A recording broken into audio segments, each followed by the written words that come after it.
with the Ma'am, class now. Yeah. So the topic we are going to discuss today is solutions.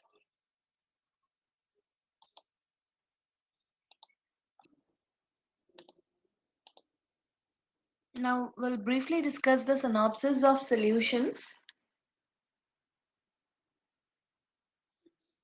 ನಿಮ್ಗೆ solutions ನ synopsis ಕಾಣಿಸ್ತಿದೆ ಅನ್ಕೊಳ್ತೇನೆ.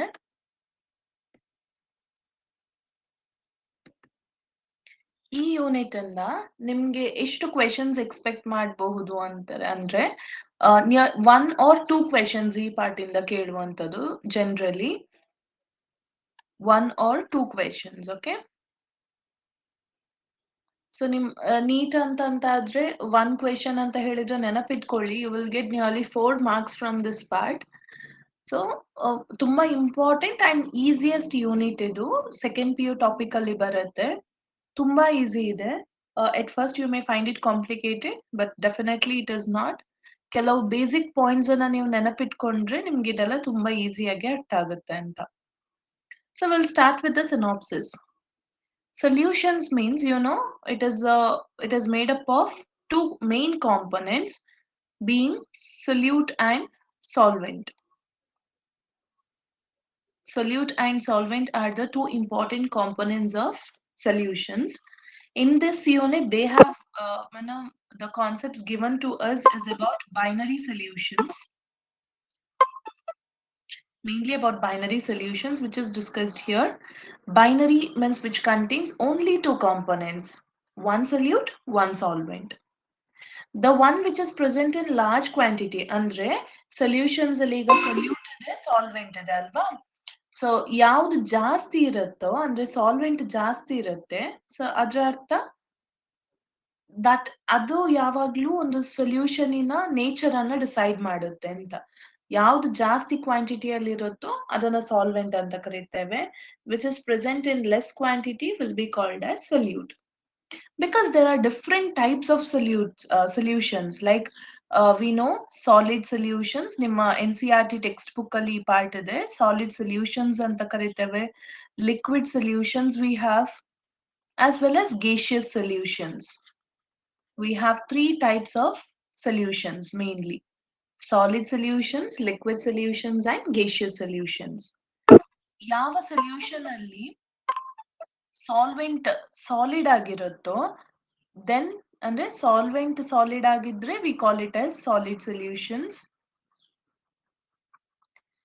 If suppose the solvent is liquid, we call it as liquid solution. If the solvent is gas, then we call it as gaseous solutions. You can go through different examples given there. Now coming to this part, ಈ part ಯಾಕೆ important ಅಂತ ಹೇಳ್ತಾನೆ ಅಂದ್ರೆ question arises like ಈ concentration part ಅನ್ನೆಲ್ಲ ಯಾಕೆ ಕಲಿಯೋದು ಅಂತ ಕ್ವೆಶನ್ ಇರುತ್ತೆ ಕೆಲವರಿಗೆ. Why we have to study this is, see in pharmaceuticals medicines ಮಾಡುವಾಗ or in the preparation of any substances or drinking water ಅಲ್ಲಿ ಎಷ್ಟು ಕೆಮಿಕಲ್ಸ್ ಇರಬಹುದು, ಪರ್ಮಿಟೆಡ್ ಲೆವೆಲ್ ಅಂತದೆಲ್ಲ ನೋಡ್ಬೇಕಾದ್ರೆ ನಮಗೆ ಕಾನ್ಸಂಟ್ರೇಷನ್ ಅನ್ನುವ ಕಾನ್ಸೆಪ್ಟ್ ಕ್ಲಿಯರ್ ಆಗಿರ್ಬೇಕು ಅಂತ. ಮಾಸ್ ಪರ್ಸೆಂಟೇಜ್ ಮೀನ್ಸ್ ಇಲ್ಲಿ ನಾವು ಸೊಲ್ಯೂಟ್ ಅನ್ನ ಕೂಡ ಮಾಸ್ ಅಲ್ಲಿ ತಗೊಂಡಿರ್ತೇವೆ, ಟೋಟಲ್ ಸೊಲ್ಯೂಷನ್ ಕೂಡ ಅದರ ಮಾಸ್ ಅನ್ನ ಕ್ಯಾಲ್ಕುಲೇಟ್ ಮಾಡ್ತೇವೆ.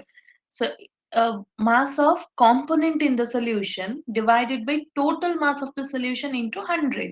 Now for example, if I say 20% of glucose solution by mass anta helidre, glucose solution by mass anta helidre, it means that mass percentage ಅಲ್ಲಿ ಕೊಟ್ಟಿದ್ದಾರೆ ಅಂತ.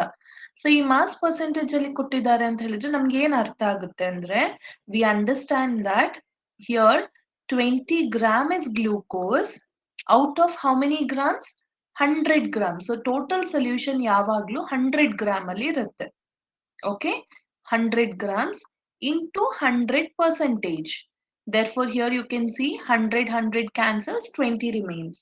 Now my question is, solution anta heluvaga it contains both the solute as well as solvent, correct? solute and solvent. Now here in the numerator it is given that solute is 20 gram. Then what will be solvent? Solvent ಎಷ್ಟು gram ಇರುತ್ತೆ ಅದರಲ್ಲಿ?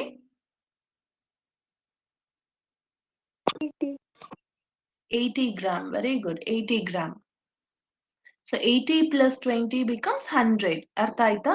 So total mass of solution ಅಂತ ಹೇಳಿದ್ರೆ total mass solution ಇದು 100 gram ಆಗ್ಬೇಕಿದ್ರೆ ಅದರಲ್ಲಿ 20 gram glucose ಅನ್ನ dissolve ಮಾಡಿದ್ದಾರೆ ಅಂತ ಅರ್ಥ. Okay, that is mass percentage. Same way volume percentage means ಇಲ್ಲಿ ಕೂಡ solute divided by solution ತಗೊಳ್ಳೋದು ಆದ್ರೆ here volume is considered. Now if suppose 10% of ethanol solution anta helidre, it means that 10 liters or 10 ml of ethanol is taken which is dissolved in a solvent in such a way that total volume is 100 into 100% means you get 10. So 10% of ethanol means 10 ml and remaining 90 ml is water, like that. Mass by volume percentage ಈ concept ಹೆಚ್ಚಿಗೆ medicinal fields ಅಲ್ಲಿ ತುಂಬಾ apply ಆಗುವಂತಹ ಒಂದು unit. And in this unit it is like solute is taken in mass ಅಂದ್ರೆ grams ಅಲ್ಲಿ, volume of solution that means total solution ಅನ್ನ volume ಅಲ್ಲಿ ಮೆಜರ್ ಮಾಡ್ತಾರೆ ಅಂತ. That is mass by volume percentage. So to find the very minute quantity, so the next term if you see, parts per million it is. Parts per million means as the name tells you, million parts alli ಒಂದು part ಅಂತ ಅರ್ಥ. Parts per million, million parts ಗಳಲ್ಲಿ ಒಂದು part ಈ substance ಅಂತ ಅರ್ಥ. Okay, ಯಾಕೆ ಈ ಪಾಯಿಂಟ್ ಅನ್ನ ಮೆನ್ಷನ್ ಮಾಡ್ತಾರೆ? To measure the substances in trace quantities. Trace quantities means very minute quantity. ತುಂಬಾ ಚಿಕ್ಕ ಕ್ವಾಂಟಿಟಿಯಲ್ಲಿ ಯಾವ್ದಾದ್ರು ಸಬ್ಸ್ಟೆನ್ಸ್ ಇದ್ರೆ ಅದನ್ನ ಮೆಜರ್ ಮಾಡೋದು ಪಾರ್ಟ್ಸ್ ಪರ್ ಮಿಲಿಯನ್ ಅಲ್ಲಿ. ಓಕೆ, ಫಾರ್ ಎಕ್ಸಾಂಪಲ್ ಈಗ ಏರ್ ಅಲ್ಲಿ ಪೊಲ್ಯೂಟೆಂಟ್ಸ್ ಇದ್ರೆ, if pollutants are present in air or sea water ಅಲ್ಲಿ ಯಾವುದೋ ಒಂದು ಮಿನರಲ್ ಅನ್ನ ನೀವೀಗ ಫೈಂಡ್ ಔಟ್ ಮಾಡ್ಬೇಕಂತಾದ್ರೆ, so in such cases we use the term called as parts per million, which is very important to find the concentration of very small quantity of substances present. ಈಗ ನಿಮ್ಮ water ಅಲ್ಲಿ ಯಾವ್ದಾದ್ರು ಒಂದು substance ತುಂಬಾ ಚಿಕ್ಕ ಕ್ವಾಂಟಿಟಿಯಲ್ಲಿ present ಇದೆ ಅಂತ ಹೇಳಿದ್ರೆ ಅದನ್ನ ಪಾರ್ಟ್ಸ್ ಪರ್ ಮಿಲಿಯನ್ ಅಲ್ಲಿ ಮೆಜರ್ ಮಾಡಬಹುದು. And it is not into 100, it is into 10 to the power 6 because it is in millions. Next, coming to mole fraction. In mole fraction, as you can see, mole fraction means,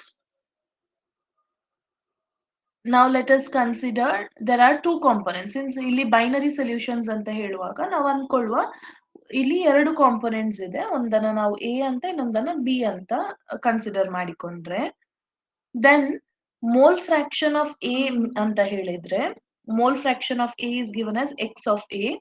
X indicates, denotes mole fraction. So mole fraction of that component means that ಅದರಲ್ಲಿ ಎಷ್ಟು number of moles ಇದೆ ಅಂತ, ಈ component ಅಲ್ಲಿ ಎಷ್ಟು moles ಇದೆ, number of moles of A divided by total number of moles of all the components. ಈಗ ಒಂದು ಸೊಲ್ಯೂಷನ್ ಅಂತ ಹೇಳುವಾಗ ಇದರಲ್ಲಿ ಯಾವ್ದೆಲ್ಲ ಕಾಂಪೊನೆಂಟ್ಸ್ ಇದೆ, A and B ಕಾಂಪೊನೆಂಟ್ಸ್ ಇದೆ ಅಲ್ಲ. So number of moles of A plus number of moles of B. This is mole fraction of A. Same, likewise, if you have to find mole fraction of B, what is the formula? Mole fraction of B is equal to number of moles of B divided by total number of all the moles present. This is how. Correct? Now the question is, do you know the formula of number of moles? What's the formula of calculating number of moles? In the formula, given mass divided by molar mass.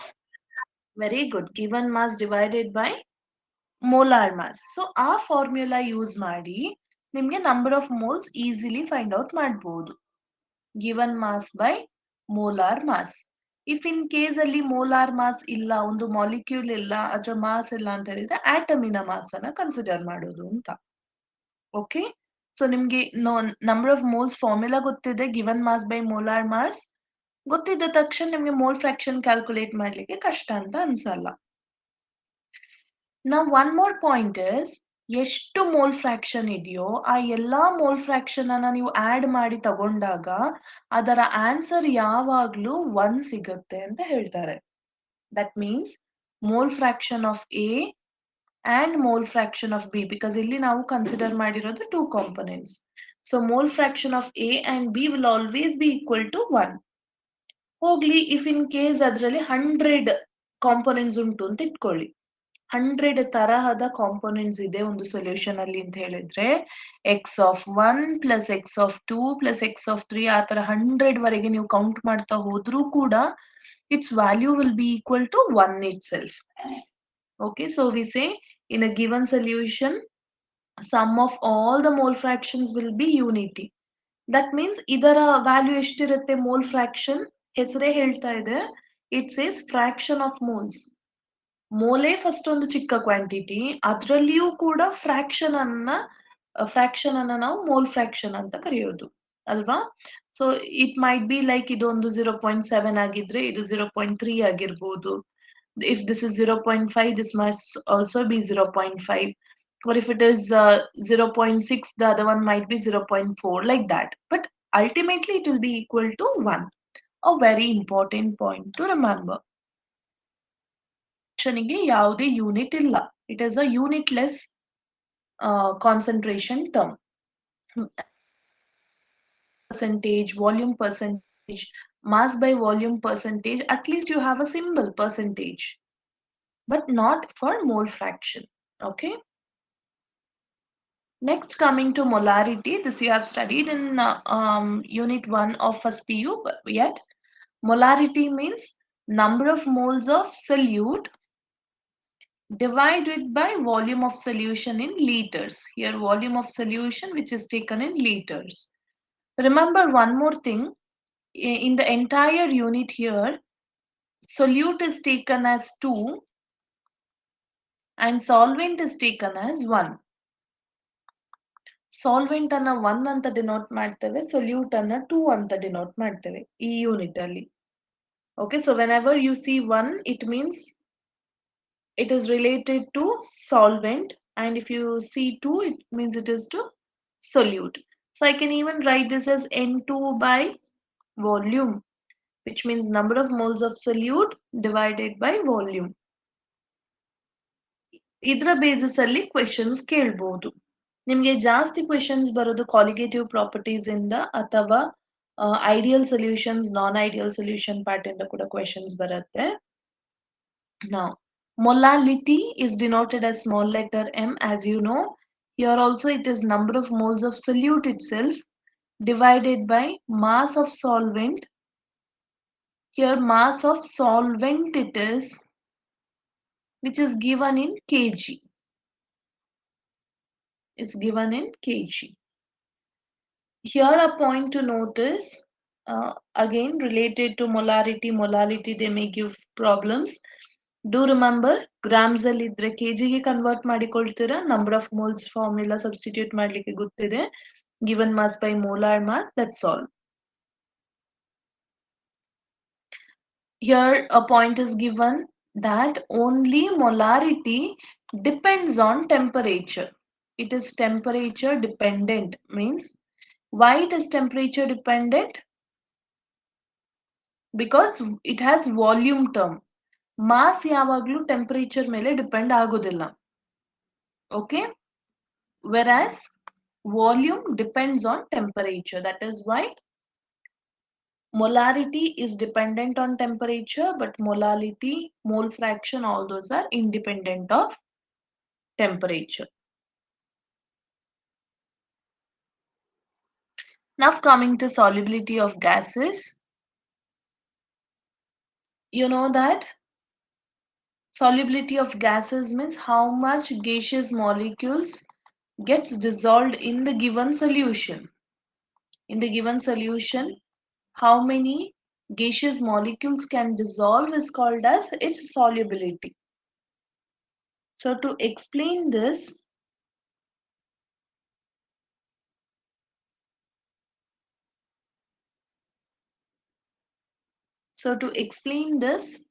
a law called as Henry's law was proposed. According to Henry's law, it states that you might have seen, ಈಗ ನೀವು coke bottle ಅಥವಾ Sprite bottle open ಮಾಡುವಾಗ ನೀವು ನೋಡಿರ್ಬೋದು, first ಅದು seal ಆಗಿರುತ್ತೆ. Seal ಆಗಿರೋದನ್ನ ನೀವು ಮೆಲ್ಲ ಓಪನ್ ಮಾಡ್ಲಿಕ್ಕೆ ಸ್ಟಾರ್ಟ್ ಮಾಡ್ತಾ ಇದ್ದ ಹಾಗೆ ಎಲ್ಲ ಬಬಲ್ಸ್ ಗ್ಯಾಸಸ್ ಹೊರಗೆ ಬರ್ಲಿಕ್ಕೆ ಸ್ಟಾರ್ಟ್ ಆಗುತ್ತೆ. ಯಾಕೆ ಆತರ ಆಗುತ್ತೆ ಅಂತ ಹೇಳಿದ್ರೆ, ಇಲ್ಲಿ ಎಷ್ಟು ಗ್ಯಾಸ್ ಡಿಸಾಲ್ವ್ ಆಗಿತ್ತೋ ಅದು ಈಗ ಎಸ್ಕೇಪ್ ಆಗ್ತಾ ಇರೋದು ಅಂತ ಅರ್ಥ. ಸೊ ಹೆನ್ರಿ ಏನ್ ಹೇಳ್ತಾರೆ, ಹಿ ಸೇಸ್ ದಟ್ ಇಲ್ಲಿ ಎಷ್ಟು ಪ್ರೆಷರ್ ಉಂಟೋ ಸರ್ಫೇಸ್ ಅಲ್ಲಿ ಎಷ್ಟು ಪ್ರೆಷರ್ ಇರುತ್ತೋ ಅಷ್ಟು ಗ್ಯಾಸ್ ಸೊಲ್ಯೂಷನ್ ಅಲ್ಲಿ ಇರುತ್ತೆ ಅಂತ. So partial pressure means P, small letter P means partial pressure, ಪ್ರತಿಯೊಂದು ಗ್ಯಾಸ್ ಮಾಲಿಕ್ಯೂಲಿನ ಪ್ರೆಷರ್ ಅಂತ. It is directly proportional to mole fraction of gas in the solution. ಅಂದ್ರೆ ಇಲ್ಲಿ ಎಷ್ಟು ಪ್ರೆಷರ್ ಅಪ್ಲೈ ಆಗಿರುತ್ತೋ ಅಷ್ಟು ಇಲ್ಲಿ ನಂಬರ್ ಆಫ್ ಮೋಲ್ಸ್ ಡಿಸಾಲ್ವ್ ಆಗಿರುತ್ತೆ, ಅದನ್ನ ಮೋಲ್ ಫ್ರಾಕ್ಷನ್ ಅಂತ ಹೇಳ್ತಾರೆ. This is Henry's law. Okay, so here the statement is given: P directly proportional to X or P is equal to KH into X. KH is called as Henry's law constant. ಇದರ basis ಅಲ್ಲಿ questions ಕೇಳಿದ್ದಾರೆ. Maybe you might have again gone through the examination question, second PUC.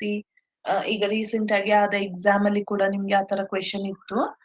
Remember that KH is inversely proportional to solubility because KH is directly proportional to temperature. Okay? ಯಾಕೆಂತ ಹೇಳಿದ್ರೆ, ಈಗ temperature let us consider, ಈಗ ಒಂದು pond ಅಂತ ತಗೊಳ್ಳಿ. Pond ಅಲ್ಲಿ ಈಗ water ಅಲ್ಲಿ ಆಕ್ಸಿಜನ್ ಡಿಸಾಲ್ವ್ ಆಗಿದೆ. Okay, when the temperature increases, temperature ಜಾಸ್ತಿ ಆಗುವಾಗ ಆಕ್ಸಿಜನ್ ಅದರಲ್ಲಿ ಜಾಸ್ತಿ ಡಿಸಾಲ್ವ್ ಆಗುತ್ತಾ ಅಥವಾ ಕಡಿಮೆ ಆಗುತ್ತಾ? What happens?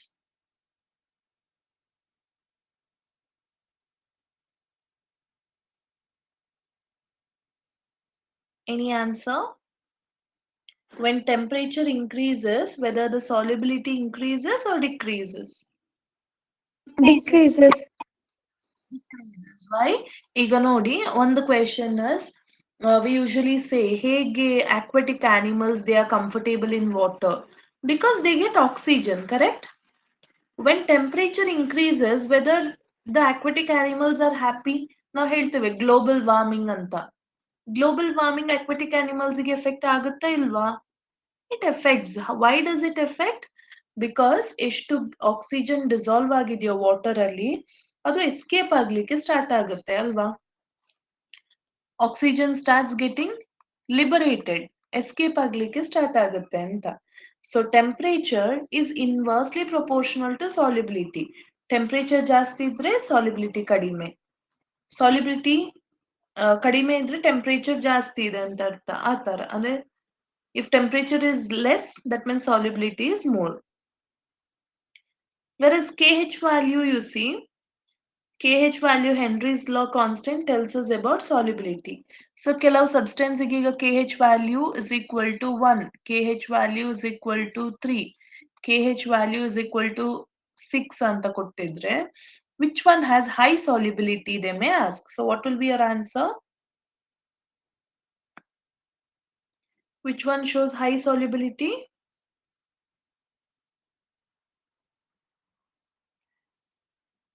One. A, B, C. Yeah, here 1. This shows high solubility because KH is inversely proportional to solubility. You understood now? Okay, let's continue. Next, ಇದೇ ತರಹದ ಒಂದು law was stated by Raoult. So Raoult ಏನ್ ಹೇಳ್ತಾರೆ? We will solution of two volatile liquids. What do you mean by volatile? Volatile means which can evaporate. ಈಗ ನಿಮ್ಮ nail polish remover ಉಂಟಲ್ಲ, that is volatile liquid. ಅದನ್ನ just open ಆಗಿ ಇಟ್ರೆ it evaporates, correct? No, that is volatile liquid. So Raoult gave the same kind of law like Henry, but for liquids, volatile liquids. He said partial vapor pressure of each component is directly proportional to mole fraction at a given temperature. But since it is for liquids, partial pressure is equal to P naught into X. Yavaga e not term barutto, it refers to pure component. Partial pressure of pure component it means. X means mole fraction.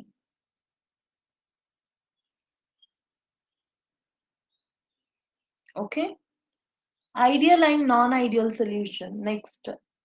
ಈಗ Raoult's law, P naught ಅಂತ ಹೇಳಿದ್ರೆ for pure component it is. P means it is partial pressure of solution. X means mole fraction. So according to that, if we see, Dalton says, Dalton's law of partial pressure you have studied in first PUC states of matter, which says that total pressure will be equal to partial pressure of one component into partial pressure of another component. So adanna ಈಗ x and y component ಇದ್ರೆ partial pressure of x into its mole fraction plus partial pressure of y into its mole fraction ಅಂತ ಕೊಡ್ತಾರೆ. Okay, based on this we will solve a problem in the class test paper. Ideal solution, these are the solutions which obey Raoult's law. ಅಂದ್ರೆ ಪ್ರತಿ concentration and every temperature range ಅಲ್ಲಿ ಕೂಡ ಈ ಲಾ ಅನ್ನು ಒಬೆ ಮಾಡುತ್ತೆ ಅಂತ. ರೌಲ್ಸ್ ಲಾ ಅನ್ನು ಒಬೆ ಮಾಡಿದ್ರೆ we call such solutions as ideal solutions.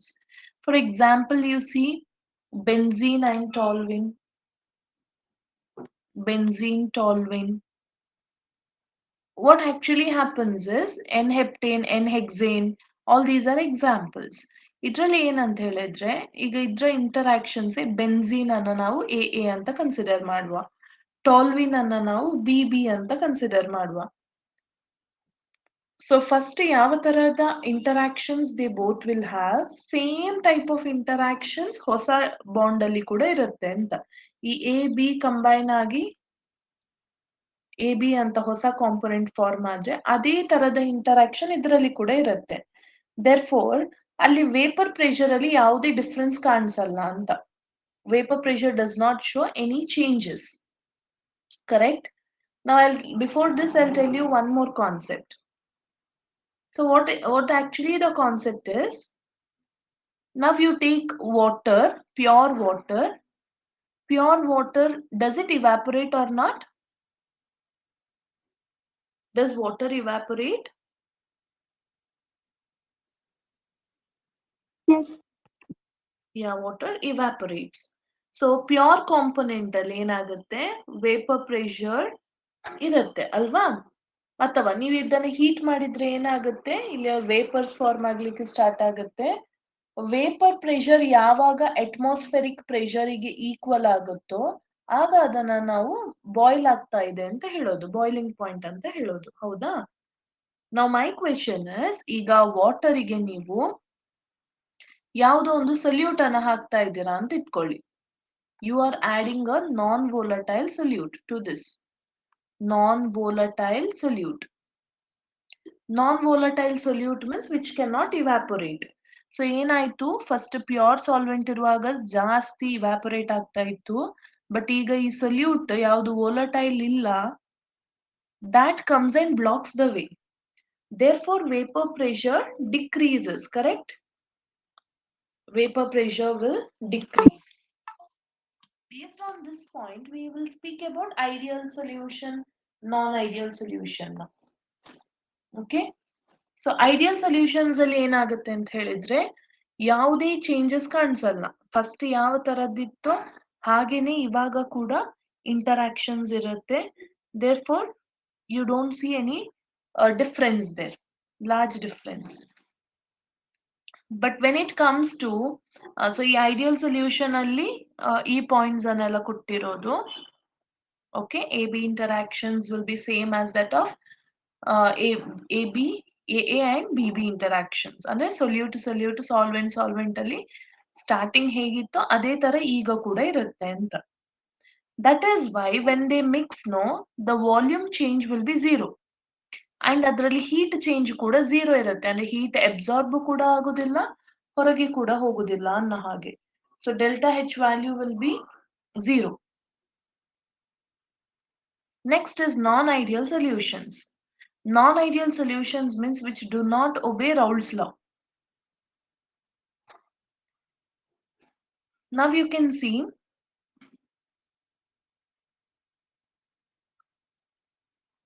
two types are there.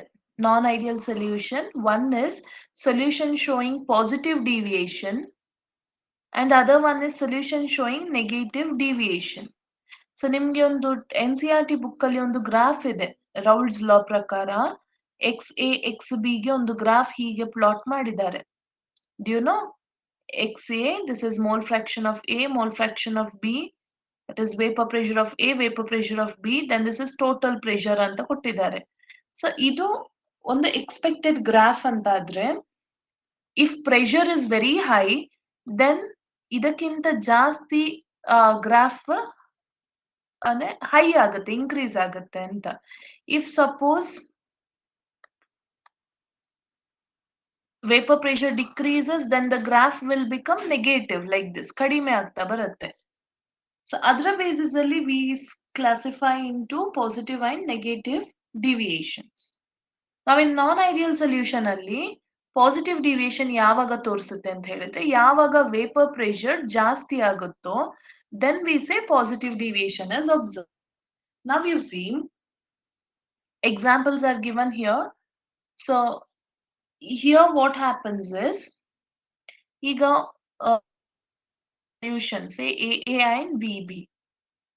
Initially they have a particular interaction but ಈಗ ಹೊಸ ಕಾಂಪೌಂಡ್ ಫಾರ್ಮ್ ಆದಾಗ AB interaction ಫಾರ್ಮ್ ಆಗುತ್ತೆ ಅಲ್ವಾ. So when AB interaction forms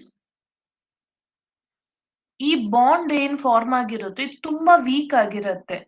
Because the bond is weaker it can be easily broken. Am I right? If the bond is weaker it can be easily broken. If it is easily broken what happens to it? It gets evaporated or not? Evaporated. It easily gets evaporated, correct? Yes, ma'am. Yeah. So that is why what happens to vapor pressure? Vapor pressure increases. You understand? ಇಲ್ಲಿ ಇದು ಬೇಗ ಇವ್ಯಾಪರೇಟ್. ಈಗ ಒಂದು ಹೊಸ solution form ಆಯಿತು ಅದರಲ್ಲಿ bonds ಬೇಗ break ಆಗುತ್ತೆ ಅಂತ ಹೇಳಿದ್ರೆ ಸುಲಭವಾಗಿ ಇವ್ಯಾಪರೇಟ್ ಆಗುತ್ತೆ ಅಂತ. So vapour pressure increases. ಆಗ ನಾವು ರೌಲ್ಸ್ ಲಾಗೆ ಕಂಪೇರ್ ಮಾಡಿಕೊಂಡು ಗ್ರಾಫ್ ಪ್ಲಾಟ್ ಮಾಡುವಾಗ we get a positive deviation graph. Expect ಮಾಡಿದ ಗ್ರಾಫ್ಗಿಂತ ಜಾಸ್ತಿ ಸಿಗುತ್ತೆ ಅಂತ. Okay, that is why we say non ideal solution showing positive deviation as one type. Are you getting the point? So ಅಲ್ಲಿ volume of mixing ಏನಾಗಿರುತ್ತೆ, volume ಜಾಸ್ತಿ ಆಗುತ್ತೆ ಅಂತ ಹೇಳಿಕೊಂಡು volume of mixing will be plus positive. And again during this process heat will be absorbed, so it is endothermic process. Delta ಹೆಚ್ಚು ಕೂಡ positive ಆಗಿರುತ್ತೆ. For example ನೋಡಿ ಬೆನ್ಝೀನ್ ಅಸಿಟೋನ್. ಬೆನ್ಝೀನ್ ಮಾಲಿಕ್ಯೂಲ್ಸ್ ಮಧ್ಯೆ ಇದ್ದ ಬಾಂಡಿನ ಹಾಗೆ ಹೊಸ ಬಾಂಡ್ ಇರುವುದಿಲ್ಲ. ಫಸ್ಟ್ ಇದ್ದ ಬಾಂಡ್ ಸ್ವಲ್ಪ ಸ್ಟ್ರಾಂಗ್ ಆಗಿರುತ್ತೆ. ಎಸಿಟೋನ್ CH3CO CH3 ಇದು ಇನ್ನೊಂದು CH3CO CH3 ಜೊತೆ ಇದ್ದ ಬಾಂಡ್ಗಿಂತ ಈಗ ಹೊಸ ಬಾಂಡ್ ಏನ್ ಫಾರ್ಮ್ ಆಗಿರುತ್ತೋ ಅಂದ್ರೆ ಬೆನ್ಝೀನ್ ಮತ್ತೆ ಎಸಿಟೋನ್ ಮಧ್ಯ ಬಾಂಡ್ ಏನು ಫಾರ್ಮ್ ಆಗಿರುತ್ತೋ it will be less stronger. So easily ಆ ಬಾಂಡ್ ಬ್ರೇಕ್ ಆಗುತ್ತೆ ಅಂತ. ಆಗ ವೇಪರ್ ಪ್ರೆಷರ್ ಜಾಸ್ತಿ ಆಗುತ್ತೆ. Okay, these are examples for the solution showing positive deviation. Next is the one which shows negative deviation. ಈಗ negative deviation ತೋರಿಸ್ಬೇಕಿದ್ರೆ what is the condition? The new AB bond formed must be Weaker or stronger? It must be Stronger. strong. Yeah. It must be a stronger bond. So ಈ bond strong ಆದ್ರೆ ಏನಾಗುತ್ತೆ? This bond cannot easily break. If it cannot easily break, vapors cannot be formed. If vapors cannot be formed, then vapor pressure decreases, correct? If vapor pressure decreases, then what happens? The graph shows a negative deviation rather than showing positive deviation, like that. Therefore, here delta, that is volume change during mixing, is negative, and it is an exothermic process also. That are examples are these: water HCl, water nitric acid, chloroform benzene, chloroform acetone, all this.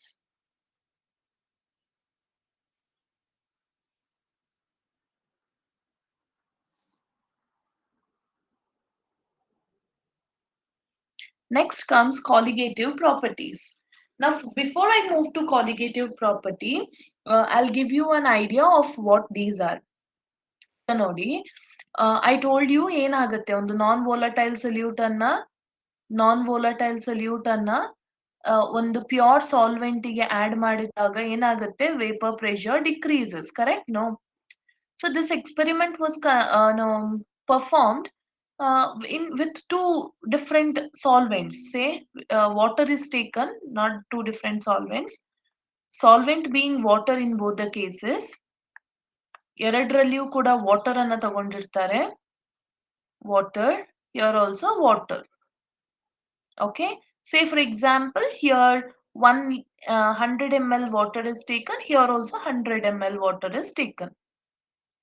In 100 ml water, what they do is, to one they add a different substance. For example, 1 mole. ನಾವು usually moles ಅಲ್ಲಿ ಮಾತಾಡ್ತೇವಲ್ಲ. ಈಗ ನೀವು ನಿಮ್ಗೆ ಒಂದು comparison ಸಿಗ್ಬೇಕಿದ್ರೆ 1 gram ಅಂತ ಇಟ್ಕೊಳ್ಳಿ, ಅಥವಾ 1 mole of glucose we add, okay, to one solution.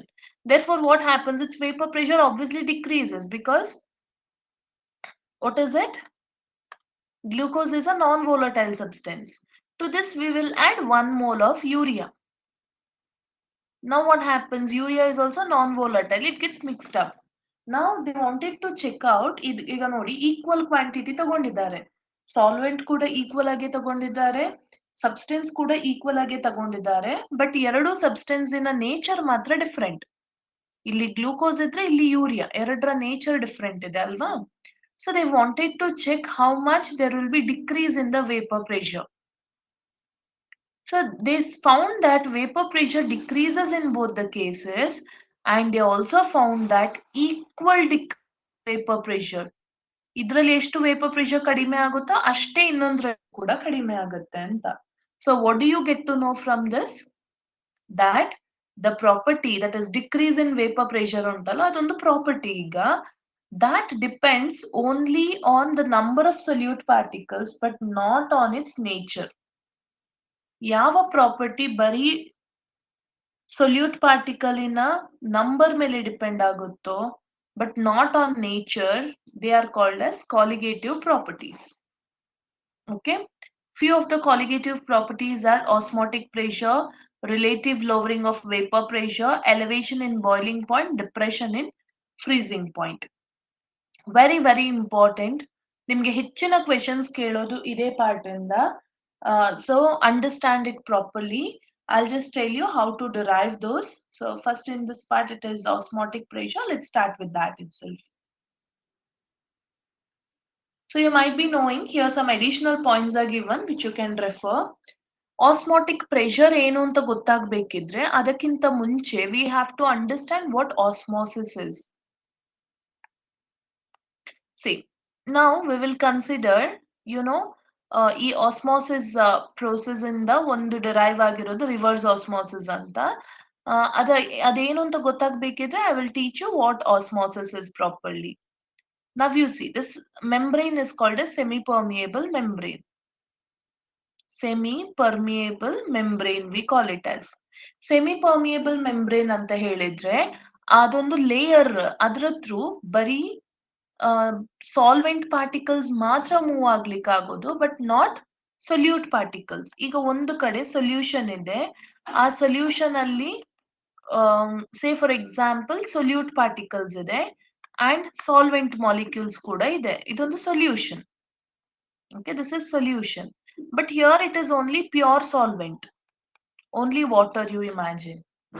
Now semi-permeable membrane ಯಾವುದನ್ನ allow ಮಾಡುತ್ತೆ? ಬರೀ solvent ಅನ್ನ allow ಮಾಡೋದು, but not solute particles. Now the question is where the concentration is high. Do you know what is concentration? What is concentration? ಕೊಟ್ಟಿರುವ in the given volume how many particles are present? So in the given volume how many particles are present?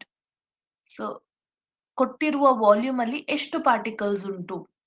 That is concentration, correct? No, in these two conditions let us consider this as A and this as B. Which one has more concentration? It is side B which has more concentration.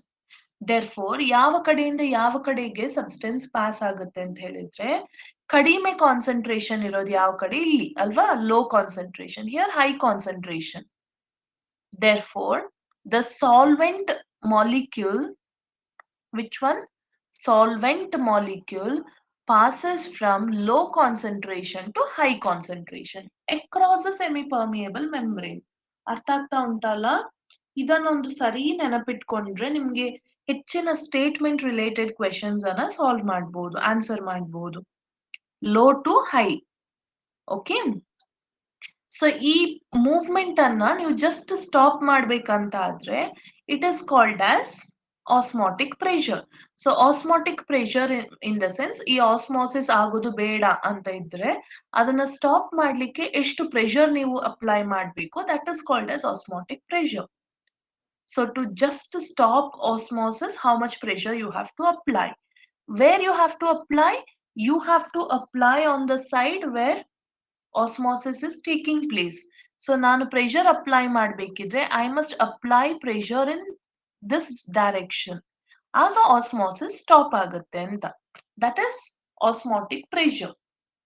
Okay, this is osmotic pressure. Pi. Now what is reverse osmosis is a question. Okay, here comes the concept of reverse osmosis, a very important one. If in case ಈ pressure ಎಲ್ಲಾದ್ರೂ ಅಂದ್ರೆ ನಾವು apply ಮಾಡುವ pressure ಪ್ರತಿಯೊಂದು ಸೊಲ್ಯೂಷನ್ಗೆ ಅದರದ್ದೇ ಆದ osmotic pressure ಅಂತ ಇರುತ್ತೆ, ಅಂದ್ರೆ ಆಸ್ಮಾಸಿಸ್ ಸ್ಟಾಪ್ ಮಾಡ್ಲಿಕ್ಕಿರುವ pressure. If in case the pressure you have applied is more than osmotic pressure, then the reverse of osmosis starts happening. ಅಂದ್ರೆ ಹೈ ಕಾನ್ಸಂಟ್ರೇಷನ್ ಇಂದ ಲೋ ಕಾನ್ಸಂಟ್ರೇಷನ್ ಗೆ ಸಾಲ್ವೆಂಟ್ ಪಾಸ್ ಆಗ್ಲಿಕ್ಕೆ start ಮಾಡುತ್ತೆ across the semi-permeable membrane. This is called as reverse osmosis. What is it called? Reverse osmosis. And what is the use of reverse osmosis? You might be knowing ಹೆಚ್ಚಿನ countries ಅಲ್ಲಿ when they have insufficient amount of drinking water, ಅವರು ಈ reverse osmosis ಮೆಥಡಿಗೆ ಹೋಗ್ತಾರೆ. So ಏನಾಗುತ್ತೆ, ಆ solution ಅಲ್ಲಿ ಇರುವ water ಹೊರಗೆ ಬರುತ್ತೆ ಅಂತ, ಪುಷ್ ಆಗಿ ಹೊರಗೆ ಬರುತ್ತೆ. That is how they desalinate sea water ಇಂದ ಸಾಲ್ಟ್ ಅನ್ನ ರಿಮೂವ್ ಮಾಡ್ತಾರೆ ಅಂತ. Okay. Now coming to isotonic solutions, remember iso means same. They have same osmotic pressure. Isotonic solutions. ಅದಕ್ಕೆ ಒಂದು expressions ಇದೆ. W by m of one solution is equal to W by m of another solution. Isotonic ಅಂತ ಬಂದಾಗ ಎರಡರ mass and molar mass ಅನ್ನ ಅಂದ್ರೆ mass divided by molar mass ಅದನ್ನ ಇನ್ನೊಂದಕ್ಕೆ equate ಮಾಡೋದು ಅಂತ. This is the formula. You know what is hypotonic solution? Hypotonic solution means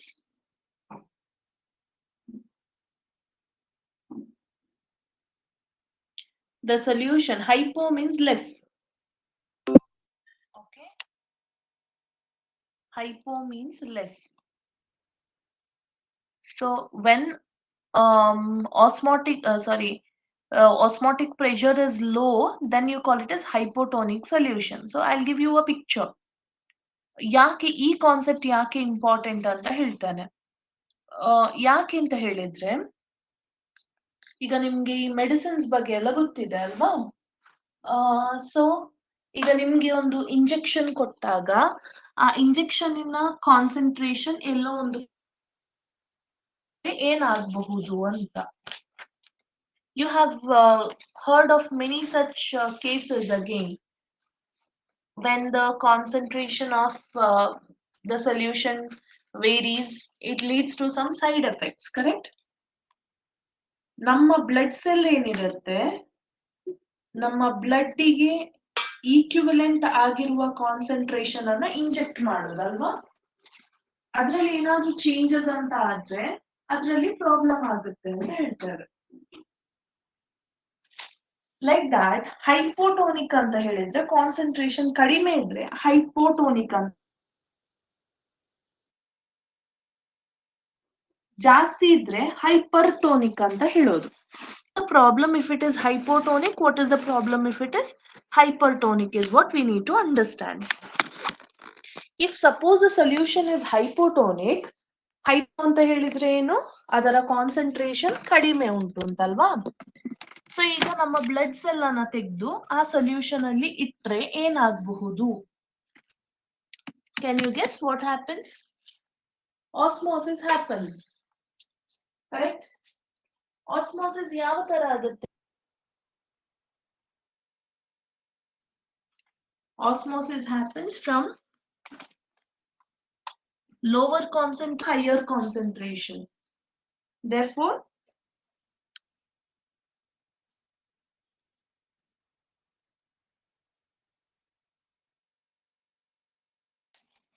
ಏನಾಗುತ್ತೆ, ನಮ್ಮ ಸ್ಟಾರ್ಟ್ ಆಗುತ್ತೆ. ಹೊರಗೆ ಕಾನ್ಸಂಟ್ರೇಷನ್ ಲೆಸ್ ಇರುತ್ತೆ ಅಂದಾಗ ಬ್ಲಡ್ ಸೆಲ್ ಒಳಗೆ ನೀರು ಹೋಗ್ಲಿಕ್ಕೆ ಸ್ಟಾರ್ಟ್ ಆಗುತ್ತೆ. So what happens to your blood?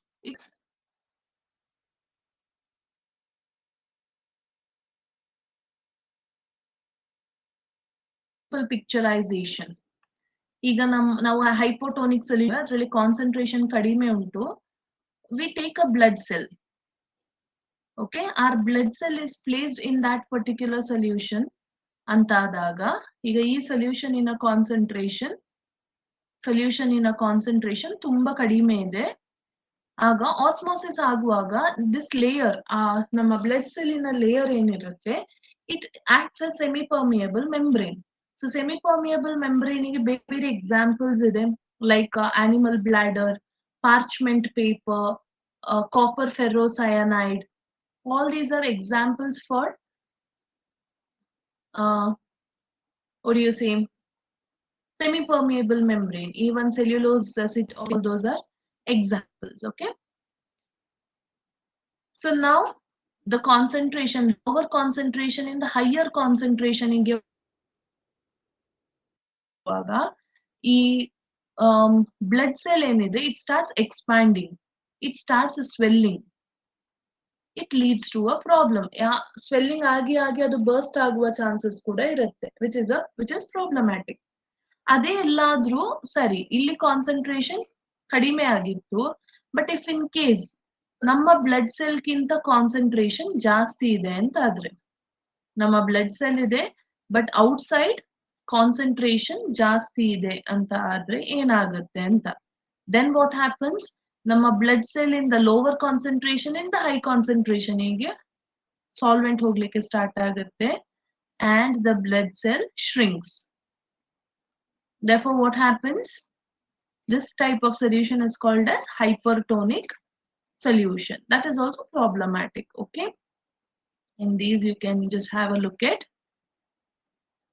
Osmotic pressure is given by the formula phi is equal to CRT.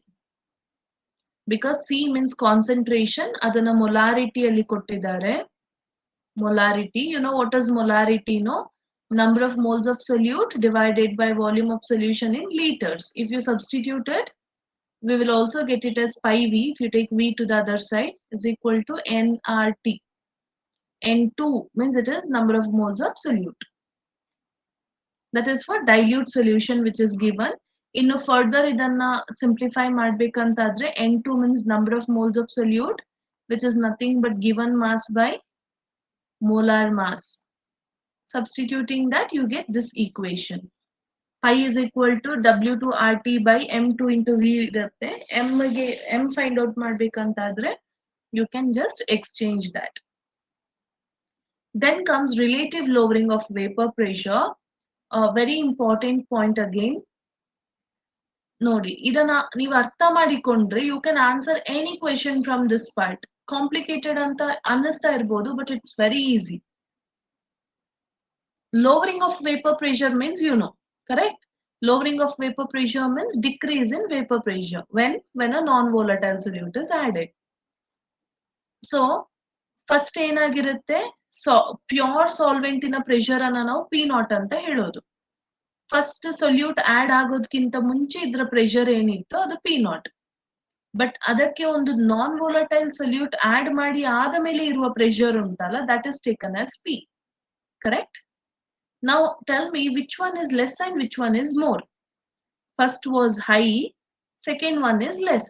Therefore, I write it as P0 minus P. ಇದನ್ನ lowering of vapor pressure ಅಂತ ಹೇಳೋದು. Okay, ಅಂದ್ರೆ starting ಅಲ್ಲಿ ಇಷ್ಟಿತ್ತು, ಈಗ ಕಡಿಮೆ ಆಗಿದೆ ಅಂತ, lowering of vapor pressure. But when I say relative lowering of vapor pressure, ಅದರ ಅರ್ಥ ಈ lowering of vapor pressure ಅನ್ನ ನಾವು ಇನಿಷಿಯಲ್ ಅಂದ್ರೆ ಫಸ್ಟ್ ಇದ್ದ ಪ್ಯೂರ್ ಕಾಂಪೊನೆಂಟ್ ಗೆ ಕಂಪೇರ್ ಅಂತ.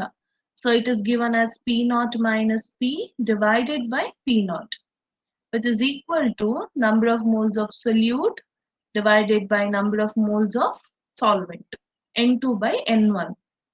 ಯಾಕೆ ಬರೀ N2 by N1 I have written as, here it says first mole fraction, that is relative lowering of vapor pressure, is equal to mole fraction. Mole fraction is written as N2 by N1 plus N2. Dilute solution ಅಂತ ಆಗುವಾಗ ಸೊಲ್ಯೂಟಿನ concentration ಕಡಿಮೆ ಇರುತ್ತೆ, ನೀರು ಜಾಸ್ತಿ ಇರುತ್ತೆ ಅಂತ, ಅದಕ್ಕೆ denominator ಅಲ್ಲಿ N2 ಅನ್ನ ಡಿಲೀಟ್ ಮಾಡೋದು. Okay, when it is for a dilute solution, then you get N2 by N1. Now what is the formula of N2? Given mass by molar mass. N1 is given mass by molar mass. ಇದೆರಡನ್ನ ಬರೆಯುವಾಗ you get it as W2 divided by M2, and here it becomes M1 divided by W1. That is what the formula you have here. So molar mass calculate, M2 calculate ಮಾಡುವಾಗ ಅದೇ equation ಅನ್ನ arrange ಮಾಡಿಕೊಳ್ಳೋದಷ್ಟೇ. Okay? Elevation in boiling point means, say pure solvent ಅಲ್ಲಿ vapour pressure ಜಾಸ್ತಿ ಇರುತ್ತೆ. I have told you, ಯಾವಾಗ vapour pressure ಅಂದ್ರೆ vapours ಏನಿರುತ್ತೆ ಅದು ಎಕ್ಸರ್ಟ್ ಮಾಡುವ pressure, it is equal to atmospheric pressure. That is when we say boiling takes place. Correct? Boiling ಆಗೋದು ಅಂತ ಹೇಳ್ತೇವೆ ಅಲ್ವಾ? So elevation in boiling point means first vapour pressure ತುಂಬಾ ಹೈ ಇರುತ್ತೆ, ಬಟ್ ಆಫ್ಟರ್ ಸಮ್ ಟೈಮ್, ಈಗ ನಾನ್ volatile solute add ಮಾಡಿದ ತಕ್ಷಣ vapour pressure decreases. Correct? ಅಂದ್ರೆ ಪ್ಯೂರ್ ಸಾಲ್ವೆಂಟ್ ಅಲ್ಲಿ ವೇಪರ್ ಪ್ರೆಷರ್ ಜಾಸ್ತಿ ಇತ್ತು, ಸೊ TB0 ಅಂತ ತಗೊಳ್ಳುವ ಬಾಯ್ಲಿಂಗ್ ಪಾಯಿಂಟ್ ಅನ್ನ, ಬಾಯ್ಲಿಂಗ್ ಟೆಂಪರೇಚರ್ ಅನ್ನ. ಈಗ ಸೊಲ್ಯೂಷನ್ ಅಲ್ಲಿ ಬಾಯ್ಲಿಂಗ್ ಪಾಯಿಂಟ್ ಅನ್ನ TB ಅಂತ ತಗೊಳ್ಳೋದು, ಸೊಲ್ಯೂಟ್ ಆಡ್ ಮಾಡಿ ಆದ ಮೇಲೆ. ಸೊ ಎಲಿವೇಶನ್ ಎಷ್ಟು ಜಾಸ್ತಿ ಆಗಿದೆ ಬಾಯ್ಲಿಂಗ್ ಪಾಯಿಂಟ್ ಅಲ್ಲಿ ಅನ್ನೋದನ್ನ ನೋಡುದಾದ್ರೆ, ಇಲ್ಲಿ ವೇಪರ್ ಪ್ರೆಷರ್ ಕಡಿಮೆ ಆದ ತಕ್ಷಣ ಏನಾಗುತ್ತೆ, ತುಂಬಾ ಟೈಮ್ ಇನ್ನೂ ತಗೊಳ್ಳುತ್ತೆ ಅಟ್ಮಾಸ್ಫೆರಿಕ್ ಪ್ರೆಷರ್ ಅಟೈನ್ ಆಗ್ಲಿಕ್ಕೆ. ಅದ್ರ ಅರ್ಥ ಬಾಯ್ಲಿಂಗ್ ಪಾಯಿಂಟ್ ಇನ್ನೂ ಜಾಸ್ತಿ ಆಯ್ತು ಅಂತ. ಈಗ 100 ಡಿಗ್ರಿ ಸೆಲ್ಸಿಯಸ್ಗೆ ಪ್ಯೂರ್ ವಾಟರ್ ಬಾಯ್ಲ್ ಆಗೋದಾದ್ರೆ, ನೀವು ಅದಕ್ಕೆ ಯಾವ್ದಾದ್ರು ಬೇರೆ ಸೊಲ್ಯೂಟ್ ಹಾಕಿದ ತಕ್ಷಣ ಅದರ ಬಾಯ್ಲಿಂಗ್ ಪಾಯಿಂಟ್ ಇನ್ಕ್ರೀಸ್ ಆಗುತ್ತೆ. It may increase up to 101 degree Celsius or 102 degree Celsius, like that. Okay, so how do you write elevation in boiling point? Elevation ಅಂತ ಹೇಳಿದ್ರೆ ಇನ್ಕ್ರೀಸ್ ಅಂತ ಅರ್ಥ. Elevation in boiling point is given as TB is equal to, which one should I write first? ಯಾವ್ದು ಜಾಸ್ತಿ ಉಂಟು ಅದನ್ನ first ಬರಿಬೇಕಲ್ವಾ? TB ಜಾಸ್ತಿ ಉಂಟು, minus TB naught. This is the formula. And it is also given that elevation in boiling point is directly proportional to molality, not molarity, proportional to molality. Or we can also write delta TB is directly proportional to molality. Molality ಏನು ಅಂತ ನೋಡುವ. Molality is what? I'll write it aside.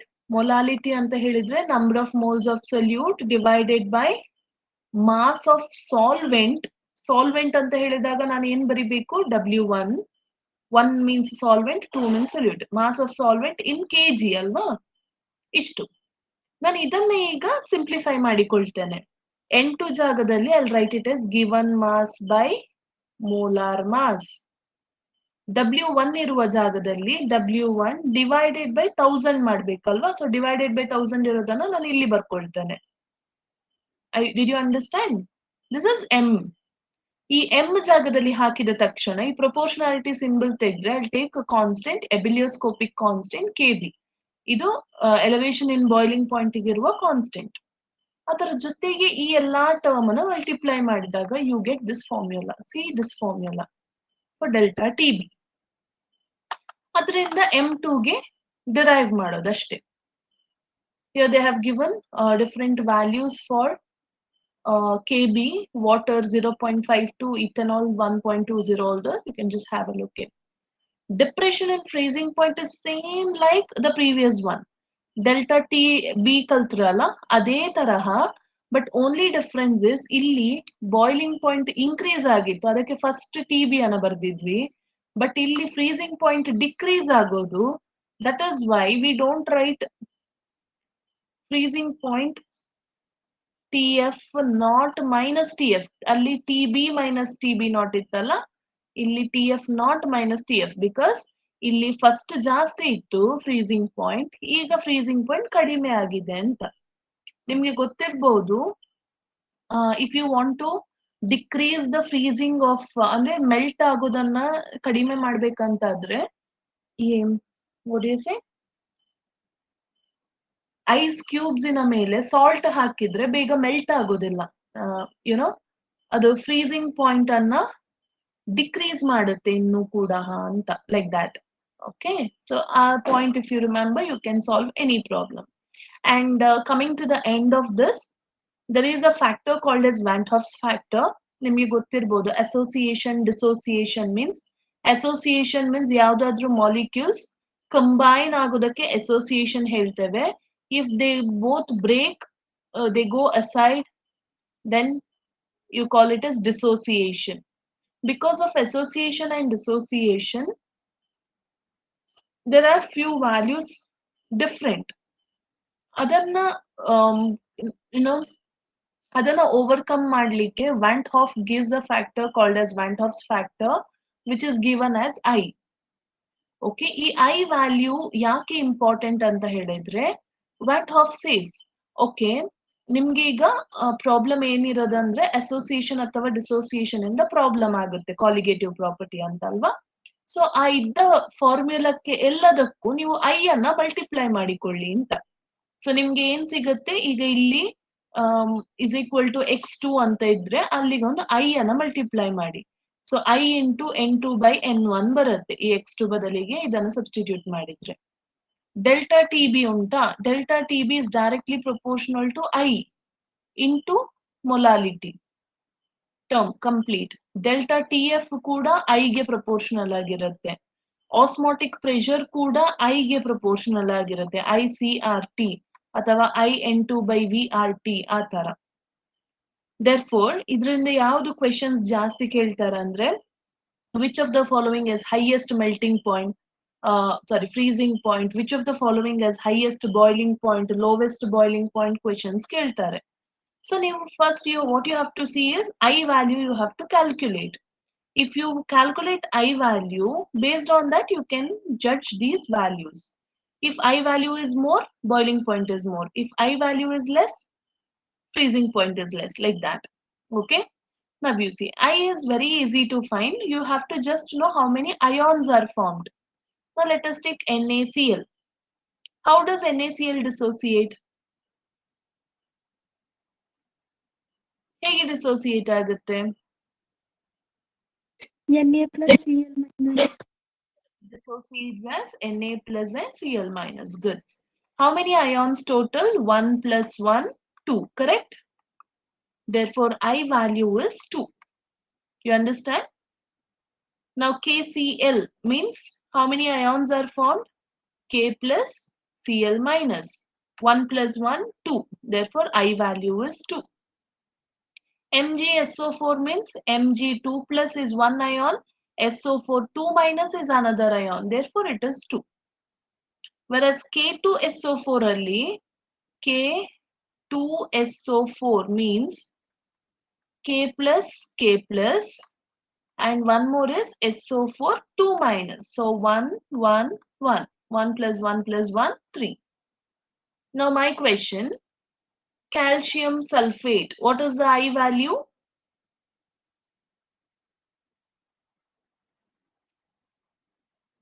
I value will be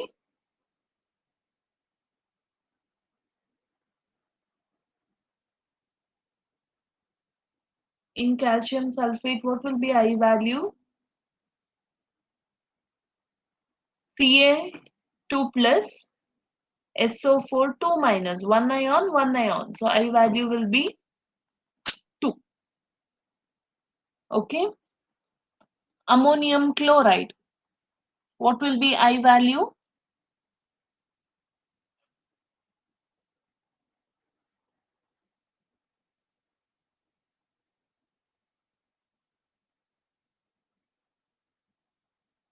What will be the value of I? 2. Value will be 2. 2. Yeah.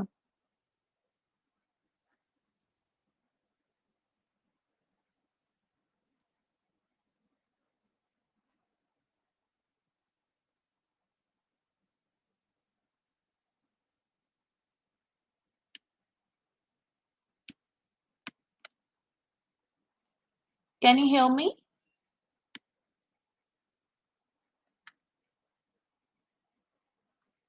Yes, ma'am. Okay. Give me a minute.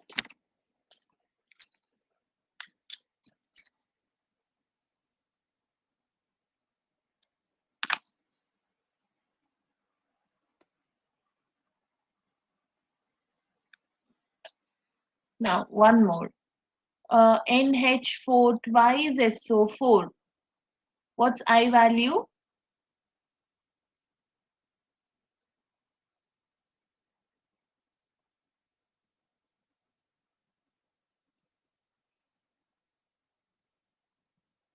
What is I value here? NH4 twice means ಎರಡು ಸಲ NH4 plus dissociate ಆಗುತ್ತೆ and 1 SO4 2 minus. Therefore, 1 plus 1 plus 1 3. And remember, phosphate ion is PO4 3 minus. Okay. Now let us go back to class test. We'll go to class test now. Can you see the question paper?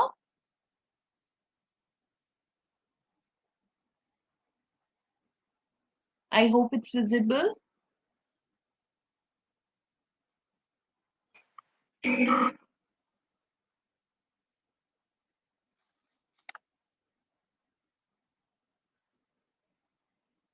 You can see it or not?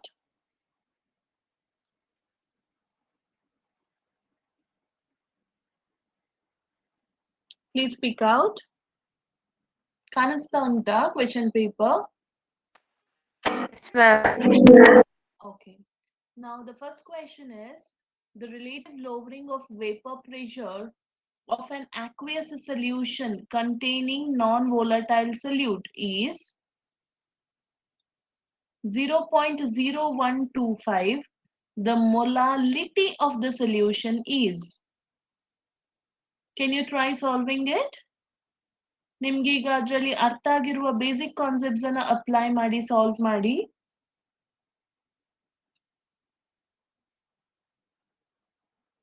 So you know, relative lowering of vapor pressure is directly proportional to mole fraction, correct alla?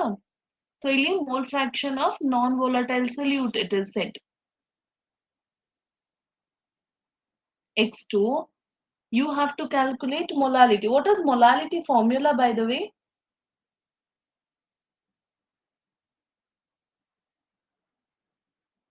What is molality formula? Number of mass of the solvent in 1 kg. Number of mass of solute divided by mass of solvent in kg, correct? Yeah, try solving it.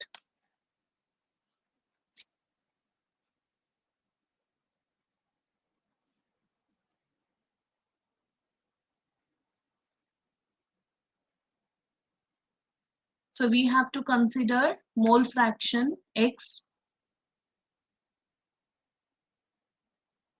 B is equal to relative lowering of vapor pressure is given 0.0125 and the relative lowering of vapor pressure is equal to mole fraction. So X is given as this value. Now ಇಲ್ಲಿ mole fraction ಅನ್ನ consider ಮಾಡೋದಾದ್ರೆ here it is mentioned aqueous solution, correct? Mole fraction is equal to, what's the formula? Number of moles of solute divided by number of moles of solute plus solvent, correct? Yes, ma'am. Yeah. So mass by molar mass concept comes there. ಆಗ ಇಲ್ಲಿ ಎಲ್ಲೆಲ್ಲಿ ನಿಮ್ಗೆ solvent ಇದೆ ಅಲ್ಲೆಲ್ಲ 18 consider ಮಾಡಬೇಕು. So we'll derive a formula related to molality. Therefore you get it as X is equal to M. M stands for molality into mass, that is molar mass of solvent, molar mass of solvent whole divided by 1000, because you know in kg we have to consider molality, that is why, plus molality into mass of solvent. Therefore you get it as 0.0125 is equal to m into 18 because molar mass of water is 18, H2O 2 plus 16 18 plus 1000 into m into 18, correct? ಈಗ ನಿಮ್ಗೆ ಇದರಿಂದ if you solve this equation you get it as 12.5 plus 0.225 m is equal to 18 m you get. Can you solve for m? Solve for m from this equation. You get the answer as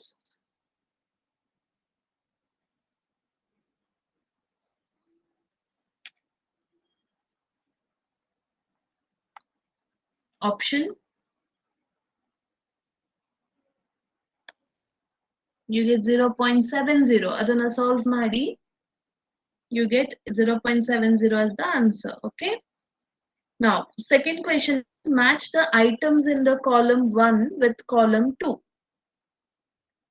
So on right hand side it says that ಯಾವುದೆಲ್ಲ solution solid liquid ಅಲ್ಲಿ dissolve ಆಗಿರೋದ, all those are given.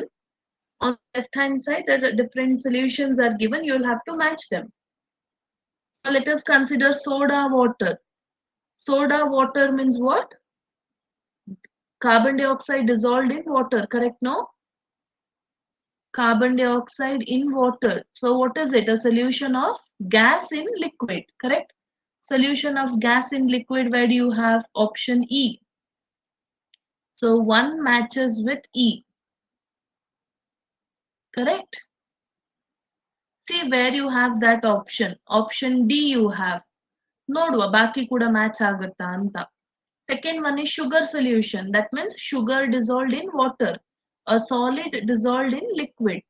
Where is solid in liquid? Option C. So second one matches with option C. See here, second one matches with option C.